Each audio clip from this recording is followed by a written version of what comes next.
Roma Wines present Suspense.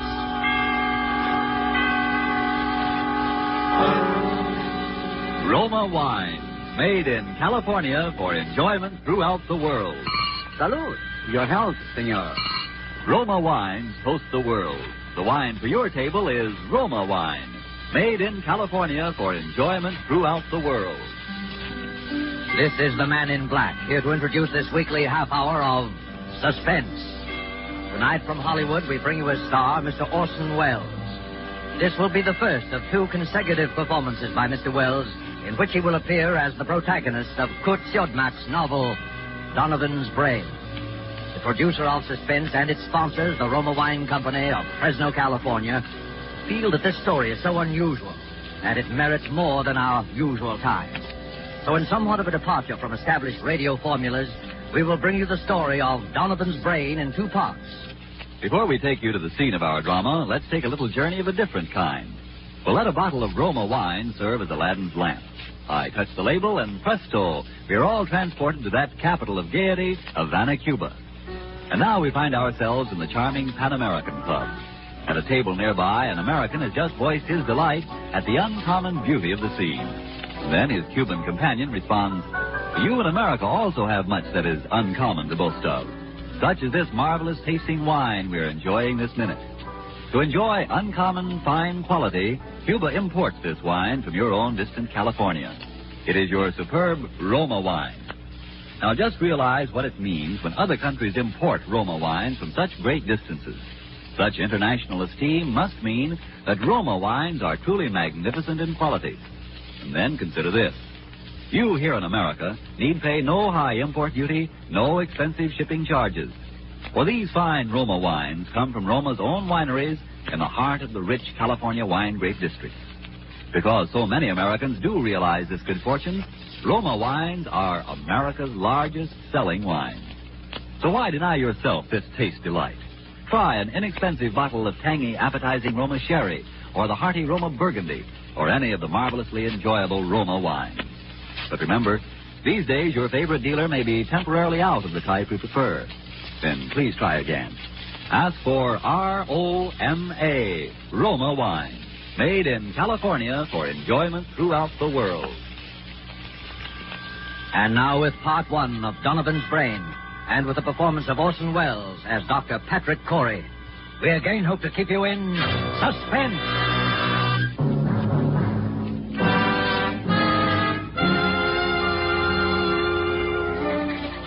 As I sit now outside my laboratory door writing under the heading Experiment 87, this final entry in my casebook, I know that these are the last words I shall ever write upon this earth. I neither ask nor expect forgiveness now or hereafter. But for those who seek some explanation, I refer them simply to this casebook. Let them read it carefully from its first entry on that ill-starred day, July the 13th.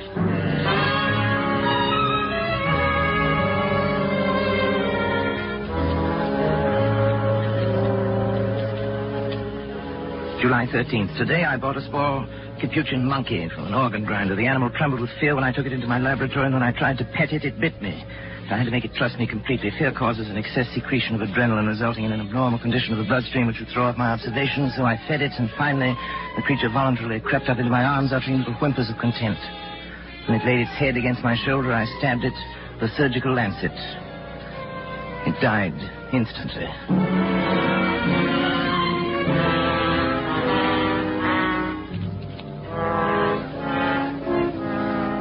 Well, David, what do you think of it? Well, it's pretty amazing, all right. See what I've done, don't you? I think so. You think so? Good Lord, don't you know? Well, after all that, I'm only a second-year medical I know, but what otherwise a second-year student? Who is it? It's me, Dennis. Come in, darling. Patrick, Dr. Schwartz is here to see you. Oh, come on in, Doctor. You know our son David, of course. Yes, of course. How are you, my boy? Fine, thanks, Doctor. Well, Patrick, hard at it as usual, I see. Patrick, you didn't eat the lunch I sent in to you. Well, what is it this time, Patrick? A brain. What? A brain, a monkey's brain. Oh. What about the brain, Patrick? I've been trying to see how long I can keep the tissue alive. Oh, is that it in that jar? Oh, there's considerably more to it than just a jar, though. Want to see how it works? Is it still alive? In a way, yes. It's a fairly simple device, actually, Doctor. Variation on Carrel's mechanical heart. The brain lies in a bath of blood serum. These rubber arteries affixed to the vertebral and internal carotid arteries of the brain. The blood substance is forced through the cycle of Willis, feeds the tissue. Over here, I've installed a small rotary pump that forces the blood circulation. You see? But how do you know it's alive? It's very easy to determine. The brain, when functioning, gives off infinitesimal electrical impulses. They can be measured. As a matter of fact, I've hooked the encephalograph up to a small amplifying system. The brain impulses can actually be heard. Here, I'll turn it on. See?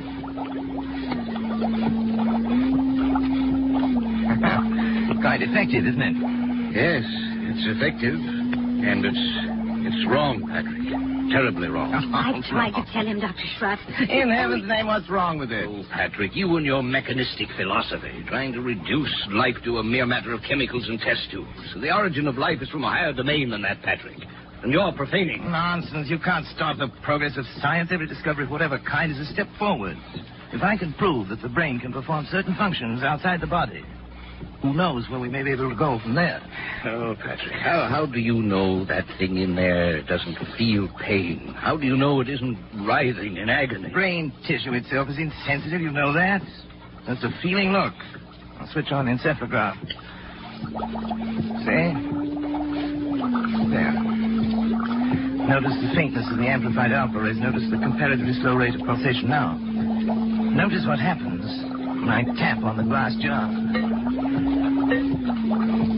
See?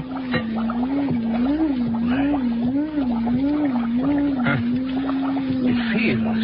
It thinks. I wouldn't go so far as to say that, but it certainly shows marked reaction to an external stimulus. I wouldn't have believed it possible. The trouble with you, Schwartz, is that you don't really believe in science. Have it your own way, Patrick. That's when you can manufacture love and sympathy and kindness in a test tube. I'll be back. You leaving, old boy? Yes. Patrick. Do me a favor, Patrick. Shut off the pump and let that poor thing in there die. Let it die? Huh. If it were within my power to grant that, little brain would live forever.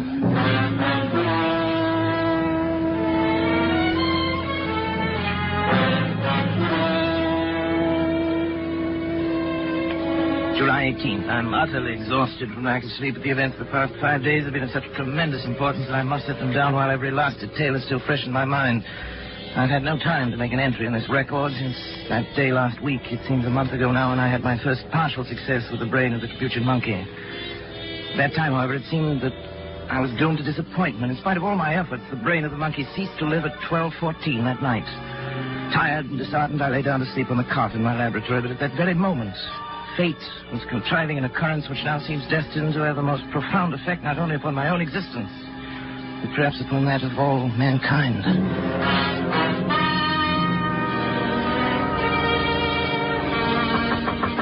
Hello? Oh, what is it? Dad. Oh, David. Come in. What's the matter? It's Dr. Schwartz. There's been an accident or something. He's pretty upset. All right, I'll come. Oh, Patrick. Patrick, Sean. heavens, my boy. What's the matter, boy? There's been a plane crash on the mountain. Only one of them was left alive, and I've brought him this far, but he needs an immediate operation. Charlie, that's your job. You're county physician. Patrick, it's multiple fractures of both legs. The arteries are severed, and the legs will have to be amputated. Huh? You're not in any shape to do the job. Well, that's not my fault. Take him to the Phoenix Hospital. I'm not going to take responsibility. It's too far. We'd never get there in time. Patrick, please, it may mean a man's life and your job as county physician. No, I'm not thinking of that, but it's an important man. William H. Donovan. Donovan? The Wall Street Donovan? Yes. You've got to help me, Patrick. Donovan. What are his chances? About even, if we hurry. Well, bring him in. Oh, thank you, Patrick. Thank you. You better get some things on, David. You may have to help. Yes, and we use the laboratory table. Before you go, put the instruments to sterilizer. And don't forget the GD saw. Right. Oh, but what? I thought the GD saw was only used for brain surgery. Not always. Hurry. They'll bring it in off the car. Okay, Dad. In here. That's right. Easy does. Around the table, please. Yes, Doctor. Easy. Better get yourself a gown and gloves, Doctor, right over there. You won't have time to scrub. Yes, thanks, Doctor. Bad, isn't it? Pulse rapid. Heart very faint. I wasn't sure. David, yes, half Dad. cc of adrenaline, David, 1 to 1,000 intravenous. Right. You men can go now. Is there anything else we No, can do? thank you. Patrick, don't you I'd think... rather we were alone if you don't mind, gentlemen. Yes. Good night, then, Dr. Schwartz. Doctor. Good night. Now, David, if you remove the blanket from his legs, that's... Yep. All right. You see? Fortunately, a forest ranger got to him right after the crash. Had sense enough to put a tourniquet on each leg. Even so. Yeah.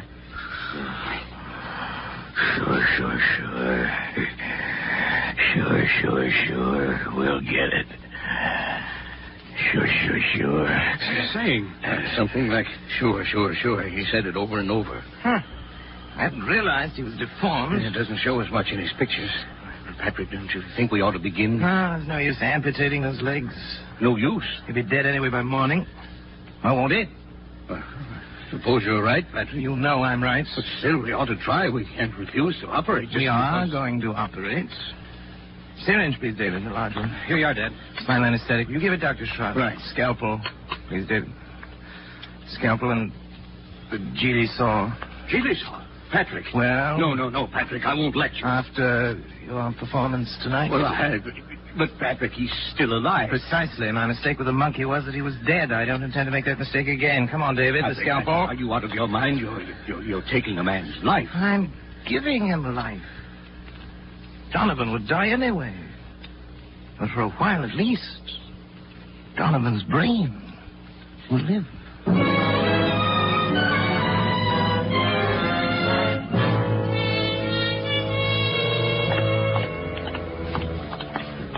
We'd better hurry. They'll be coming for the body pretty soon. You can go now, David. I think I will, then.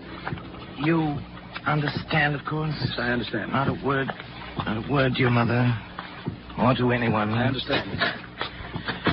Did you put something in the skull cavity Oh, so yes. the eyes won't fall? I filled it with cotton, bandaged the whole cranium. It looked like any head injury. I hope nobody gets any ideas about an autopsy. You're the coroner. You can stop there. Look, Schwartz. This is a chance that comes once in a lifetime. William Donovan had one of the greatest minds, has one of the greatest brains in the world today. And now you have it. It's Turn on the encephalograph.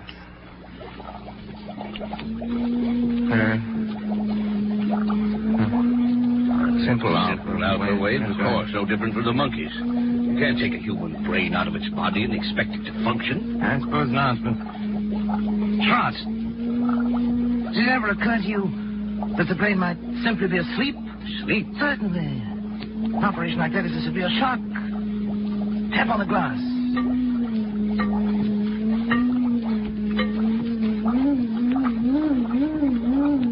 Good Lord, Patrick. Delta waves. It was asleep. You woke it up. It's actually conscious. You see, the three of us conducting this experiment now.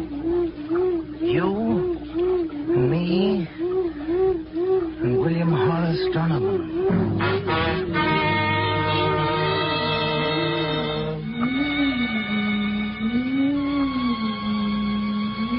July 25th, I moved my bed into the laboratory, but I've scarcely slept in 6 days. There's no longer any doubt that the brain responds like a sensitive seismograph to the vibrations near it, including the sound of my voice. Yet I found no method of communication with it. I've devised a simplified Morse code consisting of taps on the glass container, together with voice vibrations. Perhaps I can teach the brain.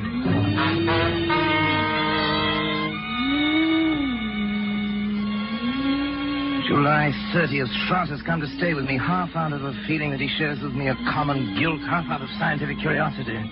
I've scarcely seen him, and both David and Janice have been avoiding me, not that I really care. They've been tapping out my code on the side of the brain's container endlessly, day and night, over and over, 1,000 times, so that a baby could learn it, if the brain can learn. I sleep only when the brain itself falls into exhausted slumber. When it wakes again, I resume my tapping.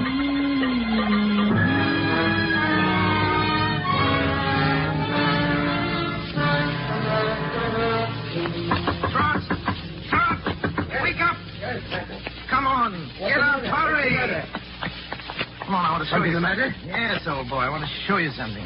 Patrick, you look like a ghost. Where are we going? Back to the laboratory. I can't believe it myself. I may be dreaming delirious. What's happening? Come on. You hear that? Delta wave. Seems disturbed. You've got to check my observations for me. If my reasoning is wrong, tell me. I can't be sure of anything anymore. Yes. Now listen carefully. You know that I've been trying to communicate with the brain in code. Now, if I were able to cause a distinctive pattern of the brain's delta waves by a specific command in code, if the brain responded with the same pattern of sound each time I issued the command, it would prove that I succeeded in communicating with the brain, wouldn't it? Yes, Patrick, I think it will. Now, Listen.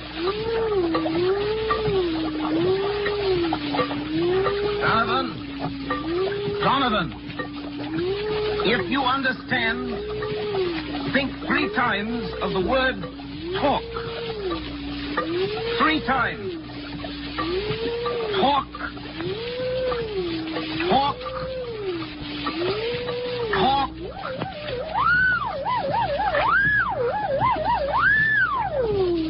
It answered. It spoke. Then I'm right.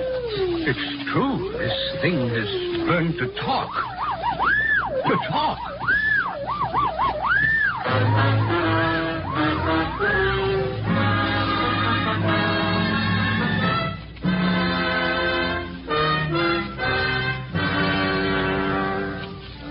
July 31st. Shot is romanticizing, of course. The Delta pattern is so infinitely complex that it would be utterly impossible ever to break it down into specific words, yet that it understands me, that it's trying to communicate with me, is certain. Shot suggests mental telepathy, that I try to make my mind a blank, as the mediums call it, while at the same time increasing the energy content of the plasma that feeds the brain in the hope of stepping up the brain's electrical potential as one would step up the power of a radio station. Naturally, telepathy is nonsense, but the feeding theory intrigues me. I shall try it.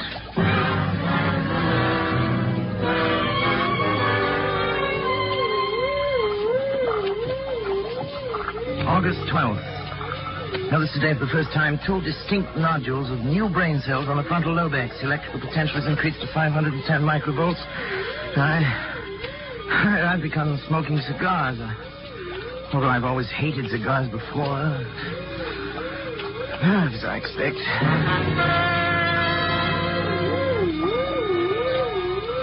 August 22nd, nodules still growing. Electrical potential 1450. There's no observable results.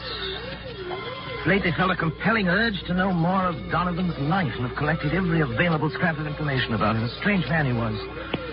Strange, ruthless, actually evil in many ways, but nonetheless an extraordinarily brilliant mind.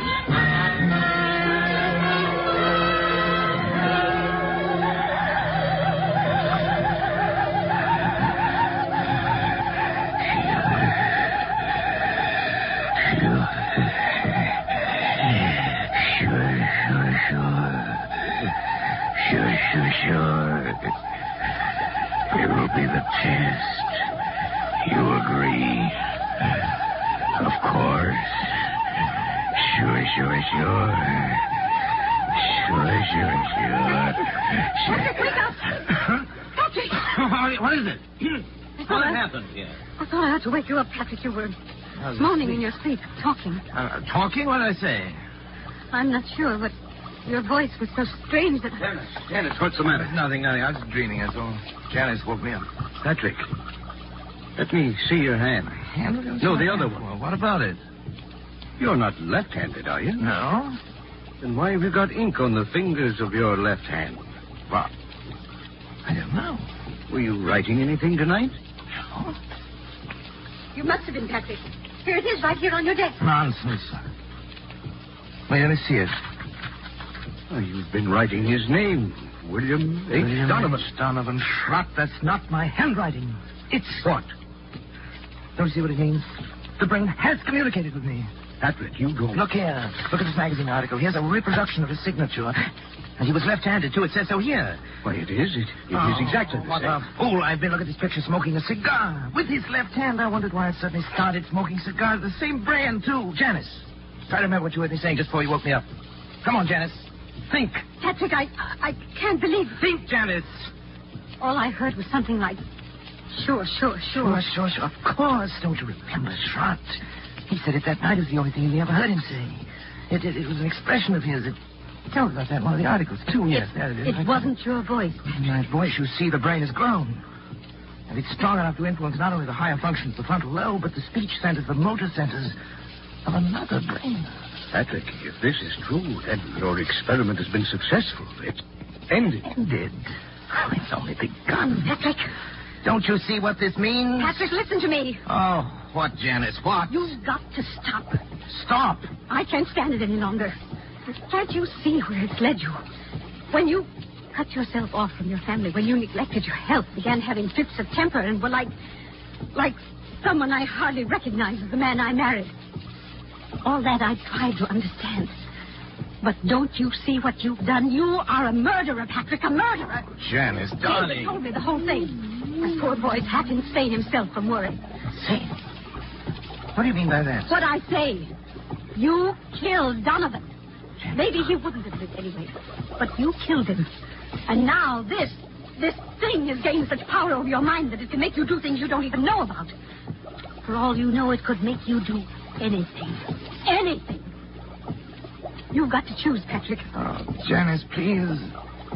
I suppose you're right, but I'm utterly exhausted. I can't even think anymore. You've got to think. Give me until tomorrow. Let me sleep, and then tomorrow I'll do something. I promise you. All right, Patrick. Tomorrow. But if you don't do something, if you don't destroy that thing, I will. The brain. It's almost as though it heard you and were raging at you.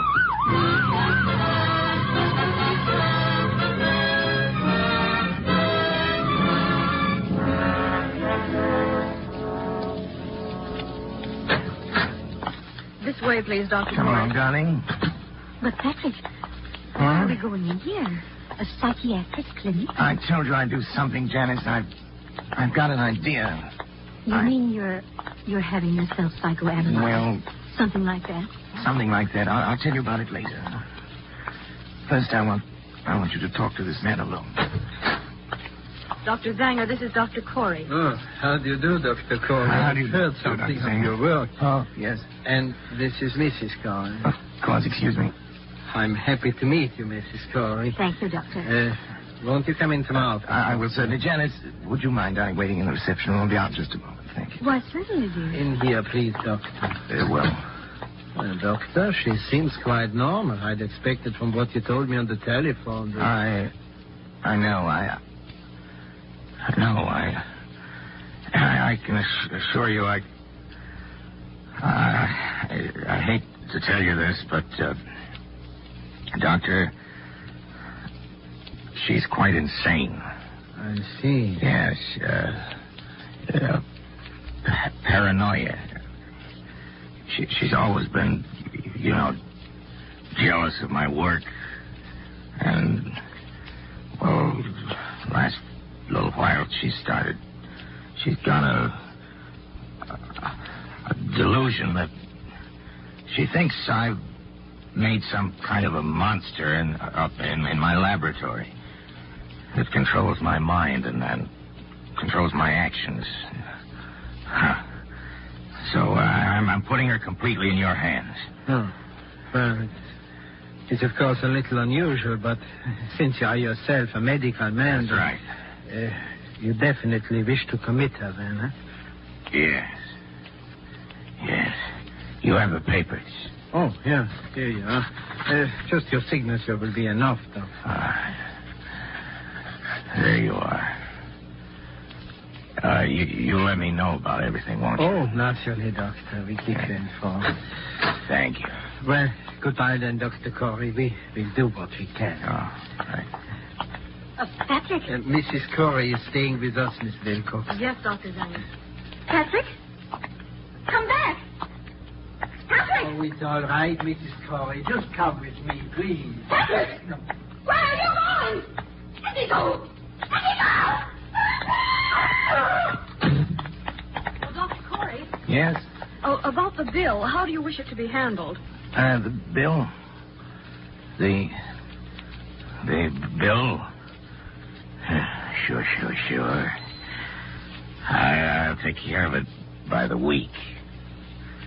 The checks will be signed William H. Donovan. Sure.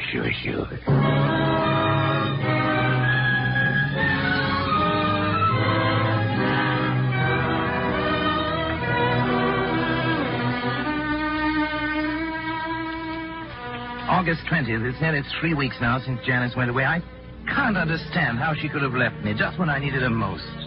When I try to question Schrod or David about it, they only look at me strangely and change the subject. Clearly, they, too, now are in on the conspiracy. Sometimes it seems the only person I can trust is Donovan, the brain.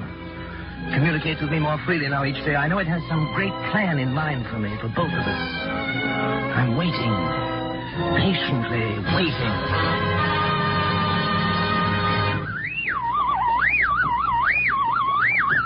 Donovan? Donovan, I'm listening, Donovan. Don't be angry, Donovan. I'm trying to understand. I'm listening, Donovan. I'm listening. I'm...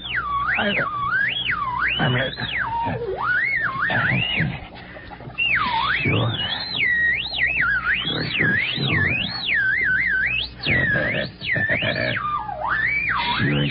Sure.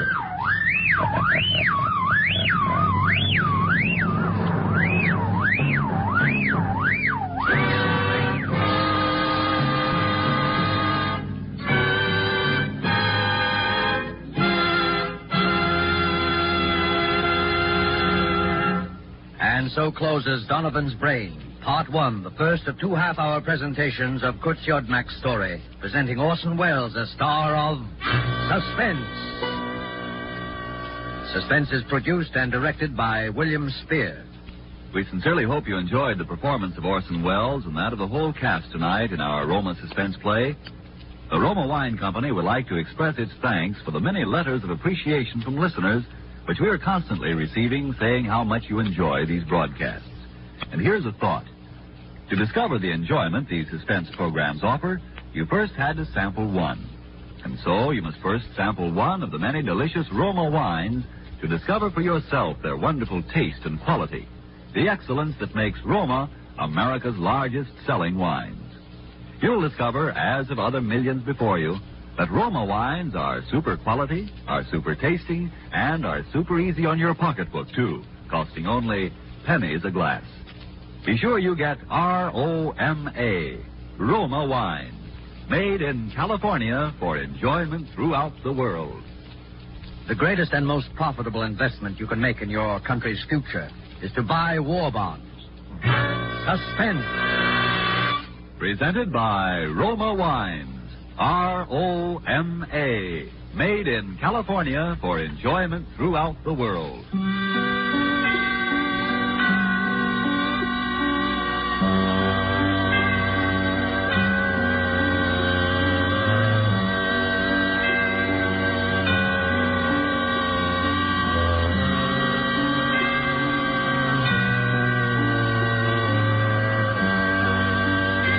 This is CBS, the Columbia Broadcasting System.